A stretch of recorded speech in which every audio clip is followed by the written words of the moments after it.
नमस्कार दोस्तों, आपका हमारे चैनल इट्स कारण रॉय में स्वागत है। कई बार हमारे लाइफ में ऐसा सिचुएशन आ जाता है कि कुछ समझ में नहीं आता है। क्या करें, कोई रास्ता नजर नहीं आता। लेकिन ये सच्चाई है कि जब एक रास्ता बंद होता है तो दूसरा रास्ता अपने आप आपके सामने होता है। बस आपको पहचानना है उस रास्ते को और चल देना है अपनी मंजिल की तरफ। इस वीडियो में मैं आपको ऐसी ही एक कहानी बता रहा हूँ जो आपके लाइफ में बहुत ही हेल्पफुल होगा। नमस्कार, सलाम आप दोस्तों। मैं रोशन इब्राहिम एक नई वीडियो के साथ रोशन जिंदगी चैनल में आपका स्वागत करता हूँ। एक दार्शनिक अपने शिष्य के साथ कहीं से गुजर रहे थे।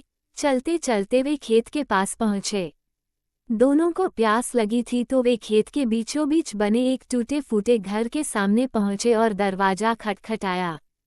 खेत अच्छी और उपजाऊ थी, लेकिन उसकी हालत देखकर लगता था कि उसका मालिक उस पर जरा सा भी ध्यान नहीं देता है। अंदर से एक आदमी निकला। उसके साथ उसकी पत्नी और 3 बच्चे भी थे। सभी फटे पुराने कपड़े पहने हुए थे। दार्शनिक बोला, क्या हमें पानी मिल सकता है? बड़ी प्यास लगी है। आदमी ने पानी दिया। फिर दार्शनिक बोले, मैं देख रहा हूँ कि आपका खेत इतना बड़ा है पर इसमें कोई फसल नहीं बोई गई है। आखिर आप लोगों का गुजारा कैसे चलता है? आदमी बोला, हमारे पास एक भैंस है, वो काफी दूध देती है।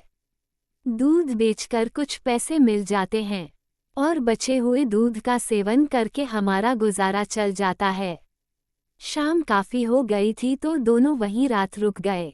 आंधी रात को दार्शनिक ने शिष्य को उठाया और बोला, चलो हमें अभी यहाँ से चलना है और चलने से पहले हम उस आदमी की भैंस को चट्टान से गिराकर मार डालेंगे। शिष्य को अपने गुरु की बात पर यकीन नहीं हो रहा था, पर वो उनकी बात टाल भी नहीं सकता था, इसलिए दोनों भैंस को मारकर रातों रात गायब हो गए। ये घटना शिष्य के मन में बैठ गई और करीब 10 साल बाद जब वो एक सफल व्यक्ति बन गया तो उसने सोचा, क्यों ना अपनी गलती को सुधारने के लिए उस आदमी से मिला जाए और उसकी आर्थिक मदद की जाए। अपनी कार से वे उस खेत के सामने पहुंचा। शिष्य ने देखा कि वो उजड़े खेत और फलों के बगीचे में बदल चुका था। शिष्य को हुआ कि शायद भैंस के मरने के बाद वो परिवार सब बेचकर चला गया होगा, इसलिए वे वापस लौटने लगा। तभी उसने वो आदमी को देखा। शिष्य बोला, शायद आप मुझे पहचान नहीं पाए, सालों पहले मैं आपसे मिला था। हाँ, कैसे भूल सकता हूँ उस दिन को। आप लोग तो बिना बताए चले गए, पर उसी दिन ना जाने कैसे हमारी भैंस भी चट्टान से गिरकर मर गई। कुछ दिन तो समझ ही नहीं आया कि क्या करें, पर जीने के लिए कुछ तो करना था तो लकड़ियाँ काट कर बेचने लगे। उससे कुछ पैसे हुए तो खेत में बुवाई कर दी। फसल अच्छी निकल गई। बेचने पर जो पैसे मिले उससे फलों के बगीचे लगवा दिए। ये काम अच्छा चल पड़ा और इस समय मैं आसपास के 1000 गांव में सबसे बड़ा फल व्यापारी हूँ। सचमुच ये सब कुछ ना होता अगर उस भैंस की मौत ना हुई होती। शिष्य बोले, लेकिन ये काम आप पहले भी कर सकते थे। आदमी बोला, कर सकता था, लेकिन तब जिंदगी बिना उतनी मेहनत से चल रही थी। कभी लगा ही नहीं कि मेरे अंदर इतना कुछ करने की क्षमता है, तो कोशिश ही नहीं की। लेकिन जब भैंस मर गई तब हाथ पांव मारने पड़े और इस मुकाम तक पहुंच पाया।